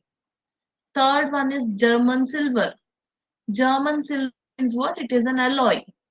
Alloy means a solid dissolved in solid. Therefore, option D. Air, what? It is a homogeneous mixture.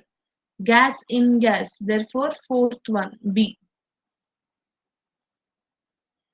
Hydrogen gas in palladium means it is a gas dissolved in solid. Therefore, fifth one is A. Option D is the answer. Third question is, which of the following can be measured by Oswald Walker dynamic method?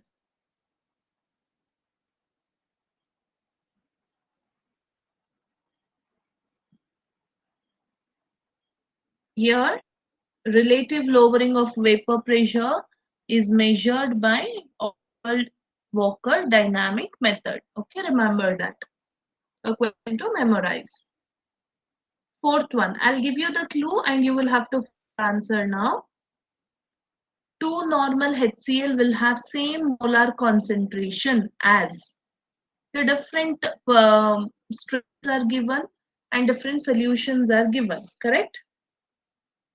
ನೆನಪಿಟ್ಕೊಳ್ಳಿ ಯಾವಾಗ molar concentration same ಇದೆಯಾ ಇಲ್ವಾ ಅಂತ find out ಮಾಡ್ಲಿಕ್ಕೆ ಇರುತ್ತೋ then the formula is same molar concentration. The formula is normality is equal to, because here normality term is used, normality is equal to n into molarity.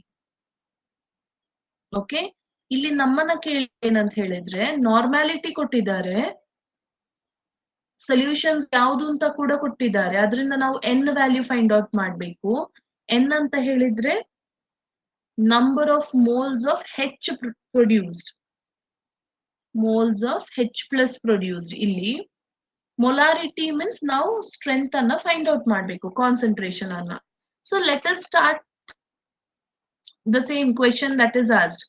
2NHCl ಅಂತ ಹೇಳಿದ್ರೆ 2NHCl ಅಂತ ಹೇಳಿದ್ರೆ ಇಲ್ಲಿ normality ಕೊಟ್ಟಿದ್ದಾರೆ 2 ಅಂತ.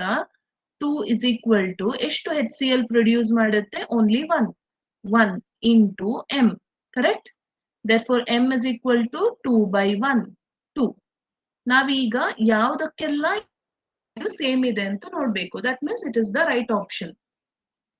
Let us start with option A. In option A, what does it say? 4 normality. So molarity is equal to 4 divided by ಎಷ್ಟು ions produce ಮಾಡುತ್ತೆ ಇಲ್ಲಿ? 2. 2 2s are 4. Whether it is the right option or not? Is it right? CL ಗೆ ಕೂಡ 2 ಸಿಕ್ಕಿತ್ತು, ಇಲ್ಲಿ 4 normal H2SO4 ಗೆ ಕೂಡ 2 ಸಿಕ್ಕಿದೆ. So it is a right answer. We will check for other. ಈಗ ಈ 0.5 ನಾರ್ಮಲ್ H2SO4 ಅಂತ ಹೇಳಿದ್ರೆ ಏನ್ ಬರುತ್ತೆ? Molarity is equal to 0.5 divided by 2, which is not the right answer. Correct? 0.5 divided by 2 you get. Whereas here 1 divided by 2 you get, which is 0.5. Here 2 divided by 2, 1 you get, which is not the right answer. Right answer is option 4. What's the answer for fifth question? Which inorganic precipitate acts as a semi-permeable membrane?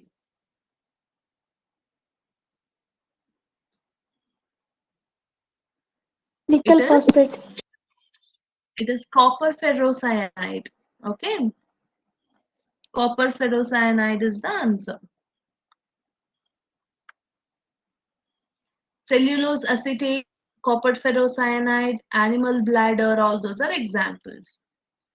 This you can tell me. The osmotic pressure of a solution increases if.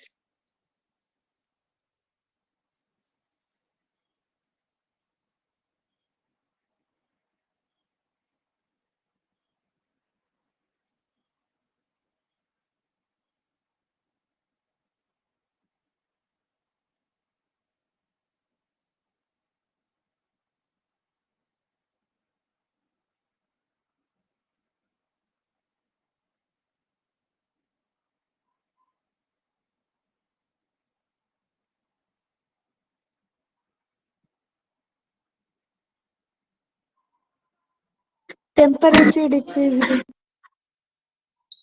No, osmotic pressure is direct. It is a colligative property, correct? No.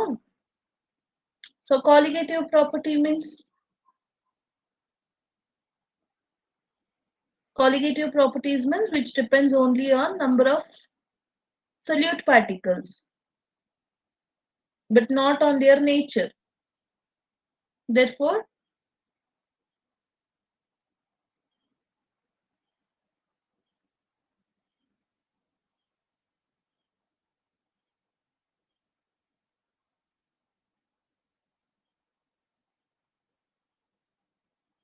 Option C. option C, number of solute particles. Good. Next one. When a mango is placed in dilute aqueous solution of hydrochloric acid, what happens?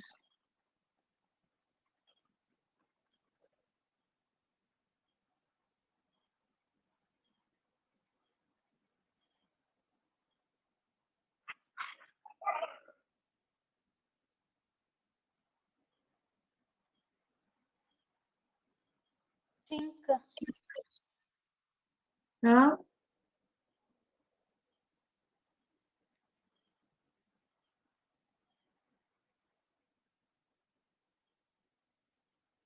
It shrinks, correct?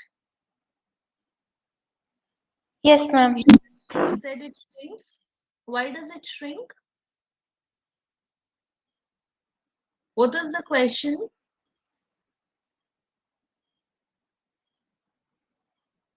Question says that the solution is dilute. Alva, hydrochloric acid ಆದ್ರೂ ಸಾರಿ dilute ಅಂತ ಕೊಟ್ಟಿದ್ದಾರೆ. Dilute ಅಂತ ಹೇಳಿದ್ರೆ ಅದರಲ್ಲಿ ಜಾಸ್ತಿ water ಇದೆ ಅಂತ ಅರ್ಥ. ಡೈಲ್ಯೂಟ್ ಆಸಿಡ್ ಅಲ್ಲಿ ಪ್ಲೇಸ್ ಮಾಡಿದಾಗ what happens? Solvent flows into the mango. It swells, correct? So answer is it swells. Next question, eighth question. Two liquids X and Y forms an ideal solution. So ಎರಡು components ಇದೆ X and Y which forms ideal solution at 300 Kelvin at a particular temperature. Say vapor pressure of solution containing 1 mole of X, 3 moles of Y is 550 mmHg. So ಇದರ concept ಏನಂತ ಹೇಳಿದ್ರೆ here Dalton's law of partial pressure is considered. P is equal to total pressure is equal to partial pressure of pure component into mole fraction of X plus partial pressure of Y, that is pure component into mole fraction of Y. So e concept anna use ಮಾಡಿರೋದು. Okay, according to that how it is given, partial pressure of Px naught, let us take as it is. ಇಲ್ಲಿ 1 by xx ಏನಿದೆ ಅದರಲ್ಲಿ 1 mole of x is given. That means that component mole divided by total number of moles. That means 1 plus 3, that is of y, plus py naught into 3 by 3 plus 1. Correct? No. Which is equal to 550. This is one equation. First equation. Same way, second equation is 1 mole of y is further added. ಅದರ ಅರ್ಥ y first 3 ಇತ್ತು, ಈಗ 1 add ಮಾಡಿದ್ರೆ ಎಷ್ಟಾಯ್ತು? 4 ಆಯ್ತು. And vapor pressure increases by 10 mg. 550 ಇದ್ದಿದ್ದು ಈಗ 560 ಆಗುತ್ತೆ ಅಂತ. So we get the second equation as 560 is equal to total pressure is equal to 1 by 1 plus 4 px naught plus 4 by 4 plus 1 py naught. ಈ ಎರಡನ್ನ solve ಮಾಡಿದ್ರೆ you get the value as 400 and 600. Okay, it may take some time but definitely you will get the answer. Now let us come to ninth question. A binary liquid solution is prepared by mixing N-heptane and ethanol. Which one of the following statements is correct regarding behavior of solution?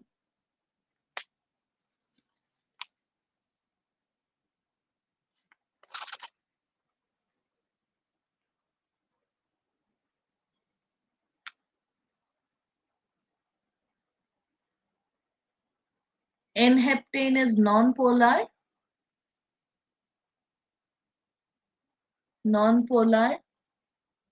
whereas ethanol is polar. Therefore, ಇದೆರಡನ್ನ mix ಮಾಡಿದಾಗ ಏನ್ ಸಿಗುತ್ತೆ ಅಂತ. Whether their bond will be strong now, one is non-polar and other one is polar. Their bonds will be weaker, correct? So their solution will show which type of deviation? If the bond is weaker, positive deviation is shown. Therefore, option B. This one you must be knowing to answer. Which of the following aqueous solution has highest boiling point? Solve this and tell me the answer. I've told you how to find related to Van Hoff's factor, because here the question is about boiling point. Delta TB is directly proportional to I.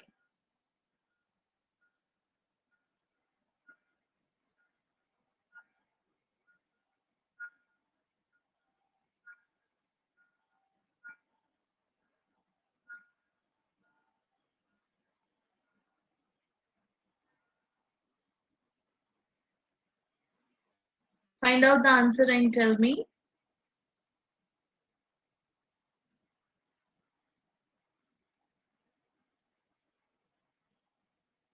See, in all these cases, need not worry about the concentration, because concentration in every case is 0.1. Just you have to find this I value.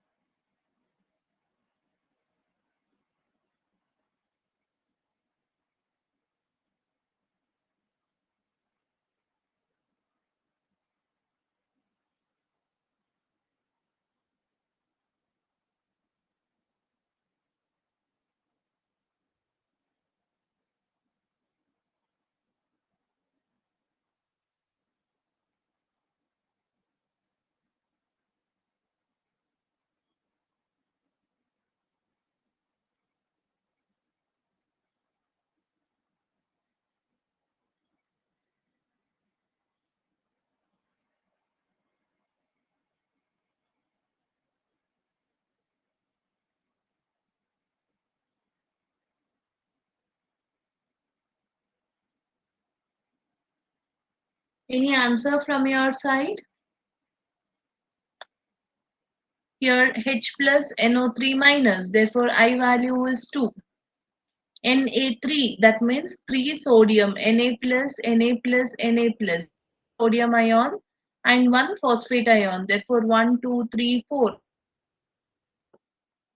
Barium chloride means 1 barium, 1, 1. I value is 3. Potassium sulfate means 2K, K plus and SO4 2 minus, total 3. I value is 3. Therefore, here you can see which one has highest boiling point will be option B. Next question. If the various terms in the given below given expressions have usual meanings, the Van Hoff's factor I cannot be calculated by which of the following expressions? So among the given equations, you will have to see which is not correct. First one is given as pi v is equal to square root of I into nRT. Actually, it is I into nRT, no square root there. So it is an incorrect equation. Other ones, if you check out, it is all correct. Here, number of moles of one component divided by total number of moles of all components. 12th question is, a 5% solution of sugar cane is isotonic with 1% solution of X under similar condition. So molecular weight of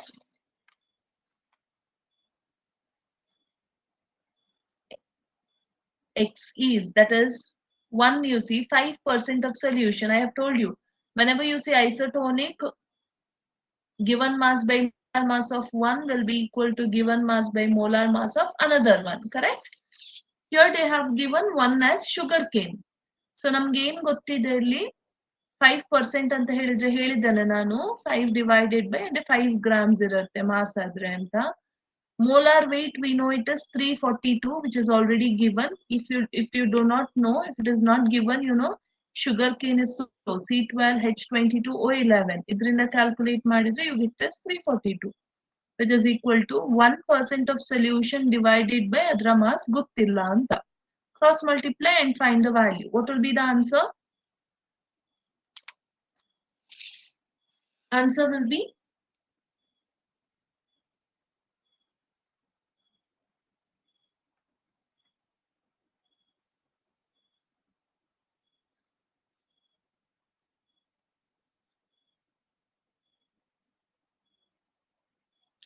okay. For which one you had told the answer as A, Ashita? For the previous one. Okay. Now option, see here it is M2 is equal to 342 divided by 5. 5 6 are 30, 5 8 are 40, point, so 0, 5 4s are 20, 68.4. Option B. 13th one, the molarity of solution obtained by mixing. See, ಯಾವಾಗ ಈ ತರದ concentration strength ಅಂದ್ರೆ concentration with volume ಕೊಟ್ಟಿರ್ತಾರೋ, two solutions ಅನ್ನ mix ಮಾಡಿದ್ರೆ ನಿಮ್ಗೆ ಎಷ್ಟು molarity ಸಿಗೋದು ಅಂತ question. Therefore, total molarity is equal to ಯಾವ್ದಾದ್ರು ಒಂದು ಸೊಲ್ಯೂಷನ್ ಅನ್ನ V1 M1 volume into molarity plus volume into molarity of another one whole divided by total volume. Then you get it as how much? Volume, you know, it has to be in liters, correct? So 0.8 into 0.5 plus 0.2 into 1 whole divided by 0.8 plus 0.2. Your answer will be 0.6 molar. 14th question.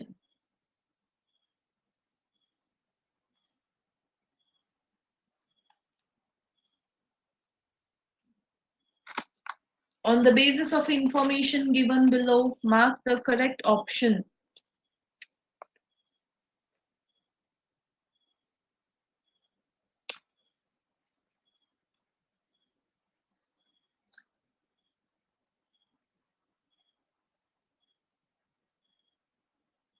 In bromomethane and chloroethane mixture, intermolecular interactions of AA and BB are same.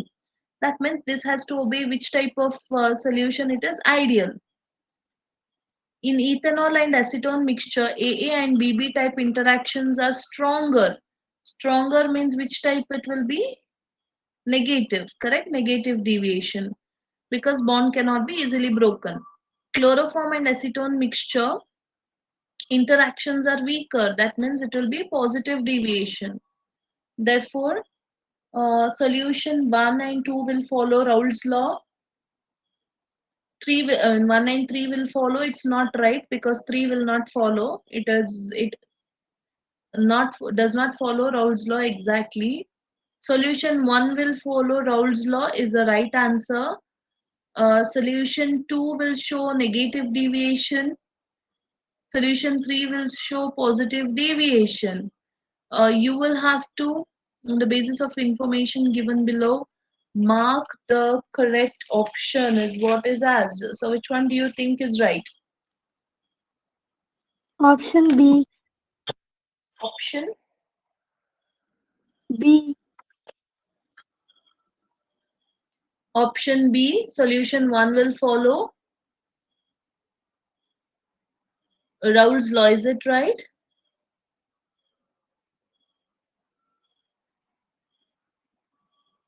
So on the Yes, basis ma'am. giving the correct option, bromoethane the nearly same as AB and AB type interactions. Okay, so solution 1 will follow Raoult's law is correct.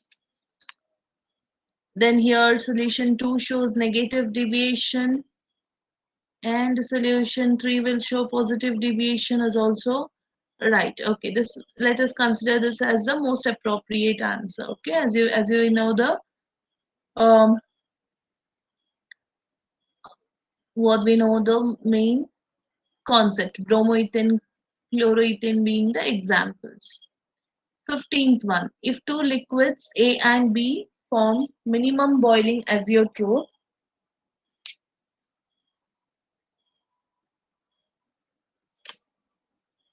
at same at some specific composition, then what happens? This, you might be knowing, if suppose the solution showing positive deviation will form minimum boiling azeotropes. Azeotropes are those which have same composition in liquid as well as vapor phase, correct? Negative deviation means they form which type of azeotrope? Maximum boiling azeotrope. Now, if two liquids form minimum boiling azeotrope, that means they have to show positive deviation. AB interaction stronger? No, they show negative. Vapor pressure of solution increases because number of molecules of liquid A, B can escape from solution. Vapor pressure of solution decreases because less number of molecules of only one liquid escapes. AB interactions are weaker than AA and BB. That is when positive deviation occurs. Therefore, option D is the answer. 16th one. To increase the solubility of carbon dioxide in soft drinks and soda water, the bottle is sealed under. Tell me the answer. It's a very easy one.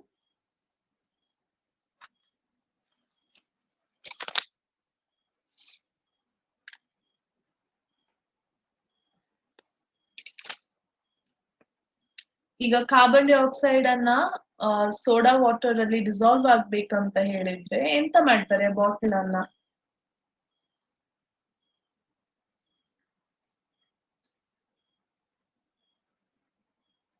Whether it is sealed under high temperature, low pressure, low temperature or high pressure. High pressure. It is sealed under high pressure. Very good. ಅದಕ್ಕೆ ನಾವು pressure ಅನ್ನ low ಮಾಡುವಾಗ gases escape ಆಗೋದು, solubility decrease ಆಗೋದು. 17th one, solubility of gases in liquid with rise in temperature. Decreases. Decreases. Good. Next question is, on the basis of information given below, mark the correct option. On adding acetone to methanol, some of the hydrogen bonds between methanol molecules breaks.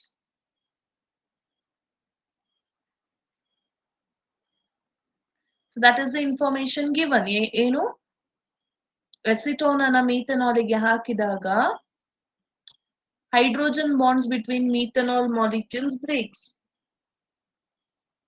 Now, which is the correct option? Specific composition methanol acetone will form minimum boiling azeotrope and shows positive deviation, or they form maximum boiling azeotrope shows negative deviation, or they form minimum boiling azeotrope and show negative deviation, and maximum boiling will show negative deviation.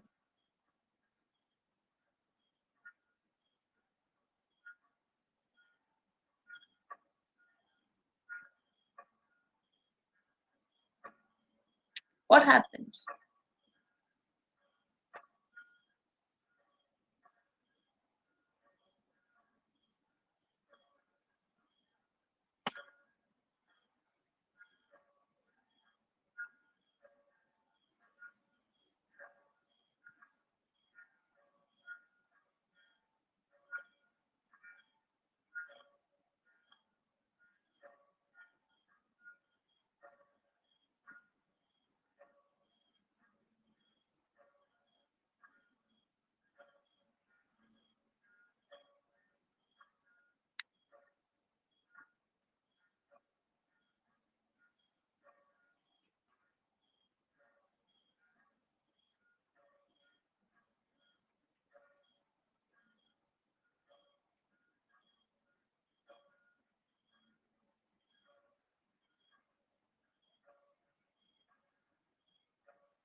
What's the answer?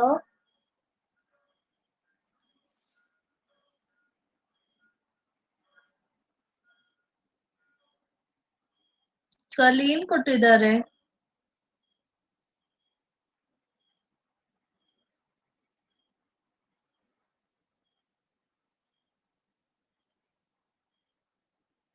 So ಅದೆರಡನ್ನ mix ಮಾಡುವಾಗ hydrogen bond ಅಂದ್ರೆ strong bond ಅಲ್ಲಿ break ಆಗ್ತಾ ಇರೋದು. Correct?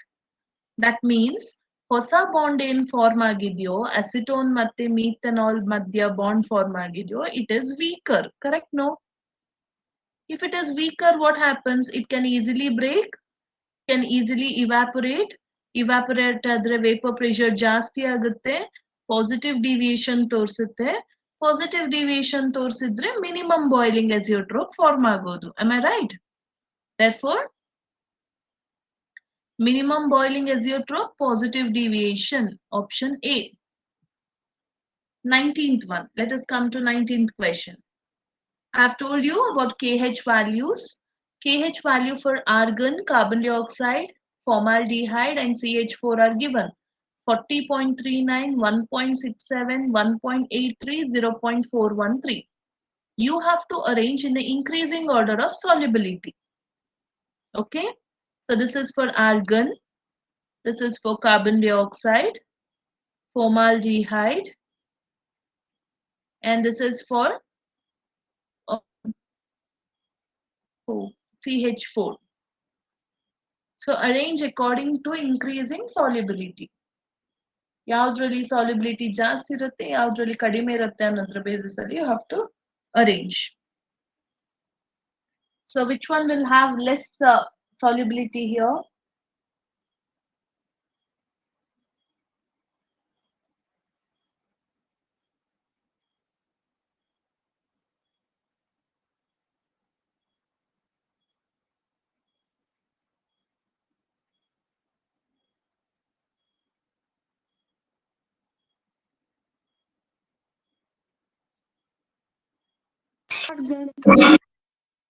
Yeah.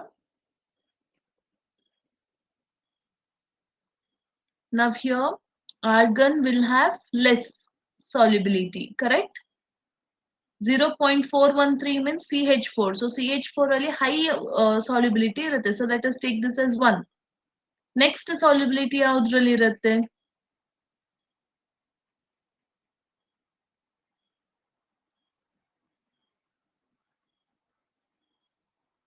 Carbon dioxide.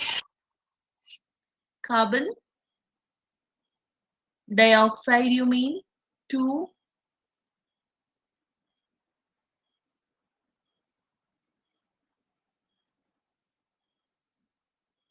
So in formaldehyde you can see it is highest, correct? No?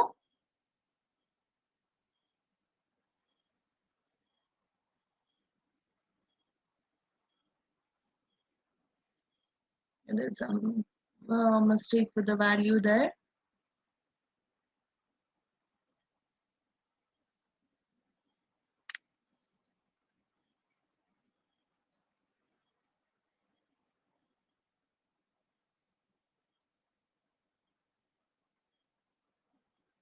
This has to be 1.83 into 10 to the power minus 5 aita.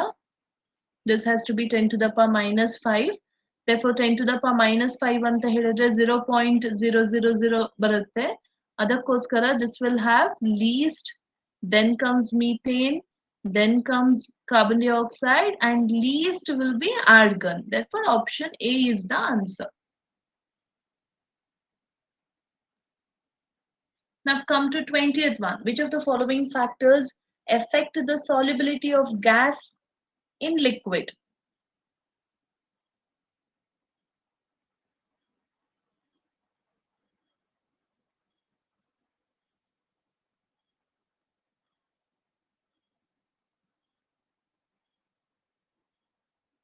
Pressure. Yeah.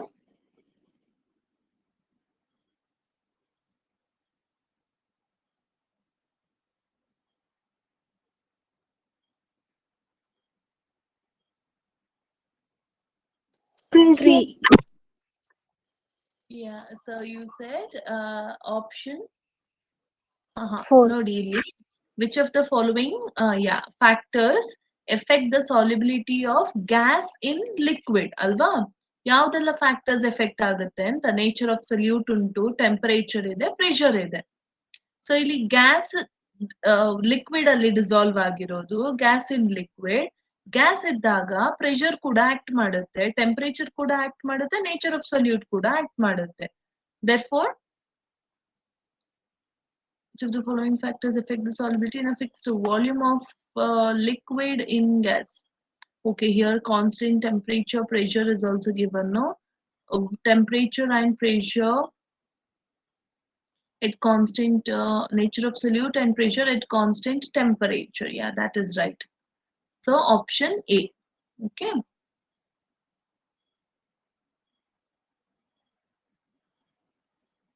Intermolecular forces between two benzene molecules are nearly of same strength as those between two toluene molecules. For mixture of benzene and toluene, which of the following are not true?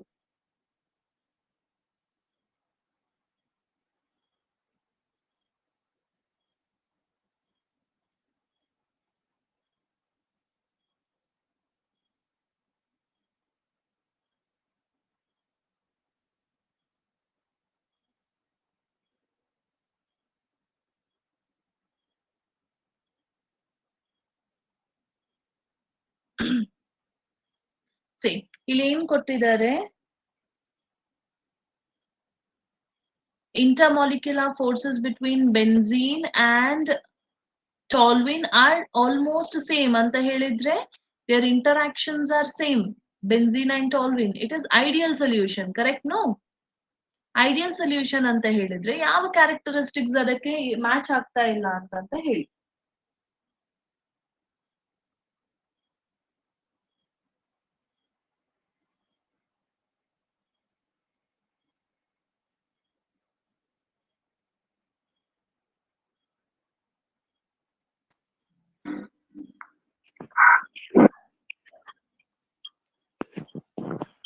Option A. Yeah. Option A. Ideal A. solution is delta H of mixing is zero. Correct option Allah. Which is not true is the question.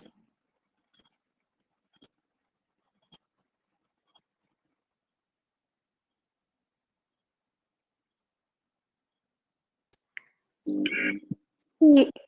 This will form. Yeah. These will form minimum boiling azeotrope is a wrong answer. Very good. Why? Because this is a property of non-ideal solution. Alva. Ideal solution anta ಹೇಳಿದ್ರೆ delta H of mixing is zero, delta H of volume is zero. These will not form an ideal solution is a wrong answer. Option D is also a wrong answer. Okay, C and D both are the wrong options here. Two options are also ones which you can mark. Relative lowering of vapor pressure is a colligative property because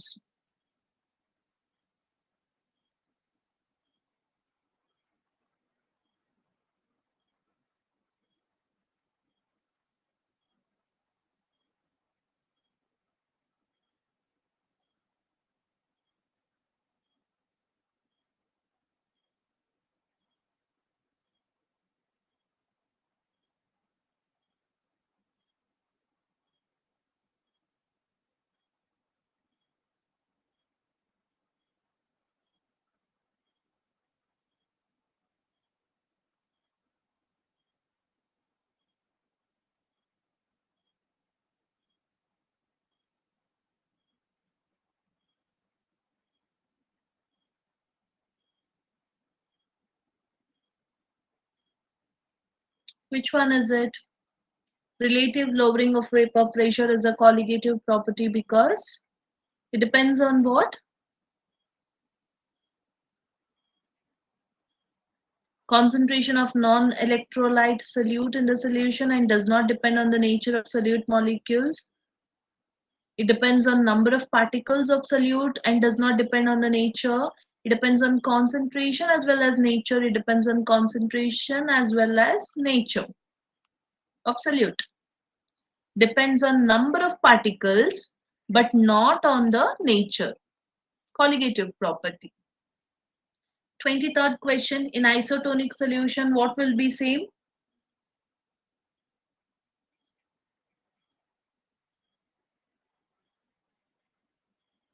Osmotic pressure is same.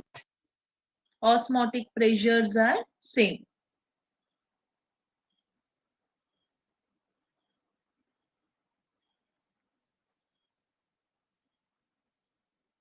Osmotic pressure is same. Good, good. It is osmotic pressure being same. Very good. Next one. Colligative properties are observed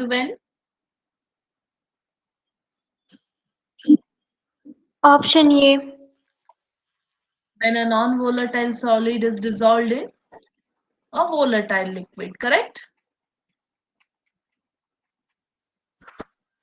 Yes, Good. ma'am. 25th one. The vapor pressure of aqueous glucose solution compared to water is always high, No. always low. Predicted maybe high or low. High.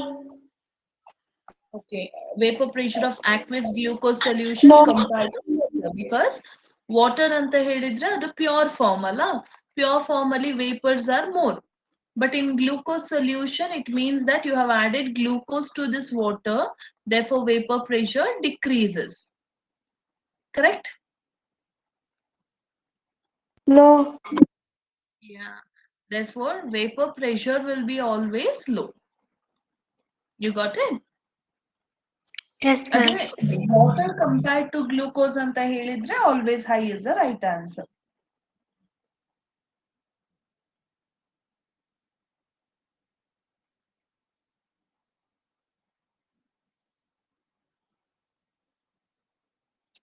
Okay then.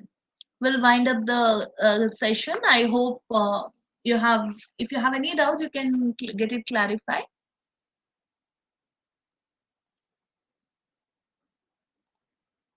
Okay, ma'am. Thank you. Okay, you're welcome.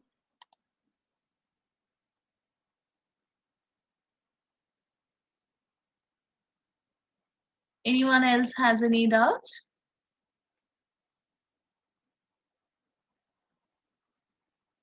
Thank you.